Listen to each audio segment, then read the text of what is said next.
आप देख रहे हैं जन कल्याण एक्सप्रेस न्यूज। राष्ट्रीय अध्यक्ष ओम प्रकाश राजभर का मुरादनगर में हुआ भव्य स्वागत।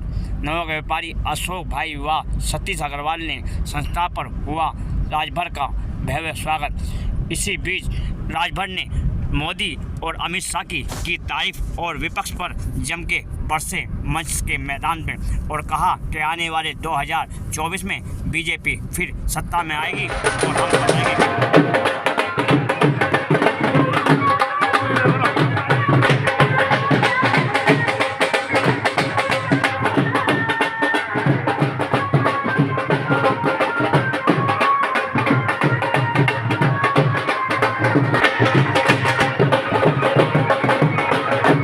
सुहेल देव समाज पार्टी के राष्ट्रीय अध्यक्ष पूर्व मंत्री ओम प्रकाश राजभर जी जिंदाबाद जिंदाबाद जिंदाबाद जिंदाबाद ओम प्रकाश राजभर जी। मैं माननीय ओम प्रकाश राजभर जी का हार्दिक स्वागत करते हुए हमारे भारती जी आएंगे और अपने विचार रखेंगे। सेठ जी आ जाओ।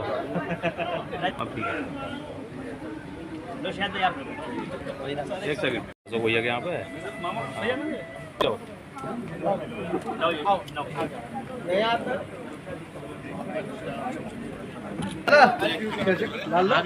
अरे आ जाने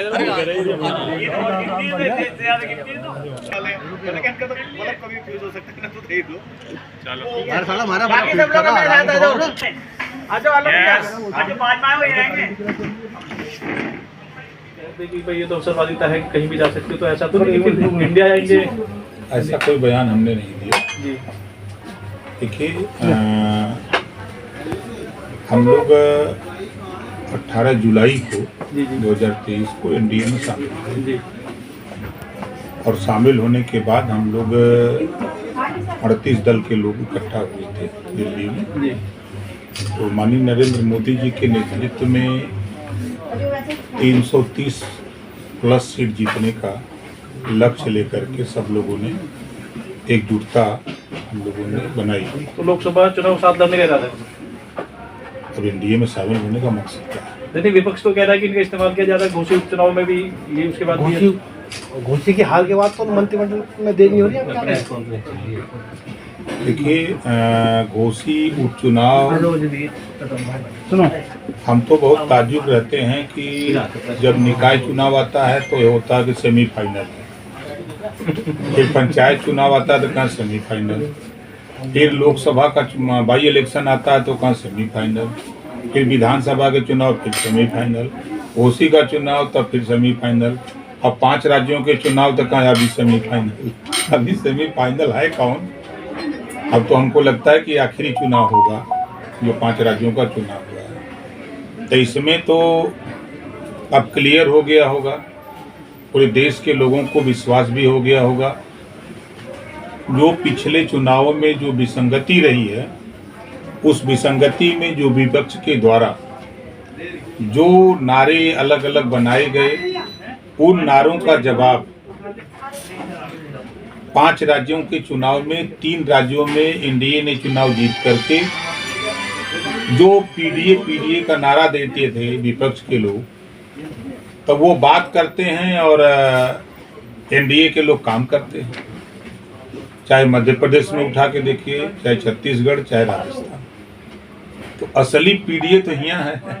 तो वो तो कह रहे हैं, विपक्ष भी कह रहा है कि जो हम सोचते हैं उसे वो उठा लेते हैं। अच्छा, वो अभी अधीर रंजन चौधरी ने भी इसी बात को कहा कि जो राहुल गांधी कहते हैं वो मोदी जी कर लेते हैं। कि पहले राहुल गांधी जी क्यों नहीं किए?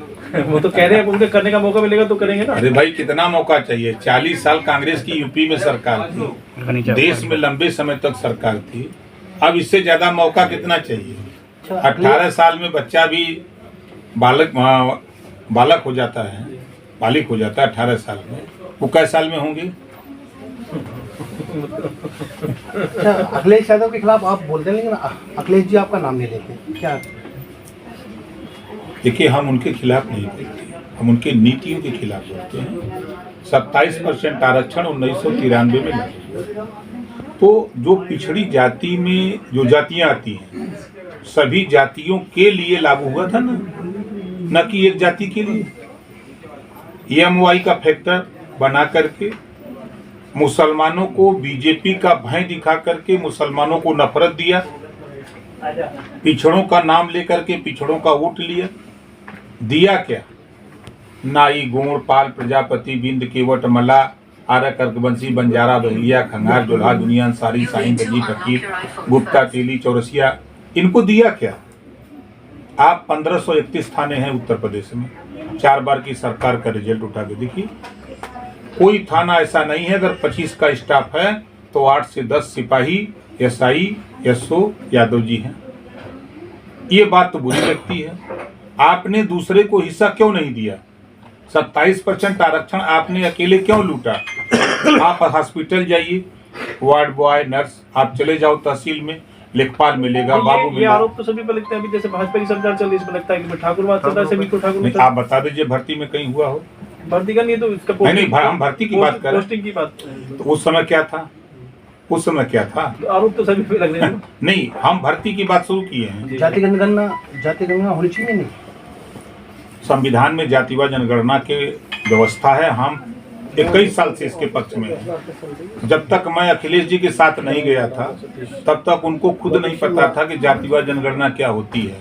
5 साल CM थे ना, क्यों नहीं कराया जातिवाद जनगणना? केंद्र में सपा, बसपा, कांग्रेस की मिली गवर्नमेंट थी, तब इनको जातिवाद जनगणना याद नहीं आई।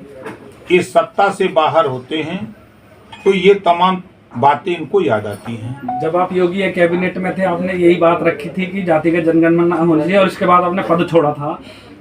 नहीं, जातिवाद जनगणना के तो हम आज भी पक्षधर हैं। हमने छोड़ा था सामाजिक न्याय समिति, जो माननीय राजनाथ सिंह जब मुख्यमंत्री थे 2001 में, तो उन्होंने 27% आरक्षण को बांट करके सभी लोगों को देने के लिए 7, 9, 11 उन्होंने बांट दिया था कि 7% पिछड़ा, 9% अति पिछड़ा और 11% सर्वाधिक पिछड़ा। तो 27% जो पिछड़ों को आरक्षण था उसको बांट दिया था। उसी को लागू कराने के लिए हमारी बात माननीय अमित शाह जी से, उस समय ओम माथुर जी यहाँ प्रभारी थे, सुनील बंसल जी थे, और अमित शाह जी से बात हुई थी। जब बात सरकार बन गई, सरकार बनने के बाद जब हमने पहल शुरू की, तो पहल के बाद ये हुआ कि ये रिपोर्ट पुरानी है, नई बनवा लिया जाए। तो मेरे पास विभाग था, तो मैंने कहा बिल्कुल बनवा लिया जाए। तो माननीय राघवेंद्र सिंह, पूर्व रिटायर्ड जज हाई कोर्ट के नेतृत्व में 3 सदस्यीय कमेटी बनी, रिपोर्ट भी आ गई, फिर 7, 9, 11 में बांट दिया। हमने कहा इसको लागू करिए। तब तक उधर हुआ कि रोहिणी आयोग का गठन हो गया कि हम 27% आरक्षण राष्ट्रीय स्तर पे, हम पूरे देश में इसको लागू करने की बात कर रहे हैं, आप स्टेट की बात कर रहे हैं। क्योंकि भाई हमसे आपसे समझौता तो स्टेट का था, हम देश की बात तो नहीं कर सकते। अभी अब देश में आप लागू करना चाहते हैं करिए, लेकिन हम उत्तर प्रदेश में चाहते हैं। तो उन्होंने कहा नहीं, हम पूरे देश में लागू करेंगे, क्योंकि भाई जनता से तो हमने प्रदेश में लागू करने की बात की है। अगर नहीं लागू करेंगे भैया हम मंत्री नहीं रहेंगे, ये अपना इस्तीफा लीजिए, हम अपने घर चले, आप अपना काम करिए। इस पे इस्तीफा दिया।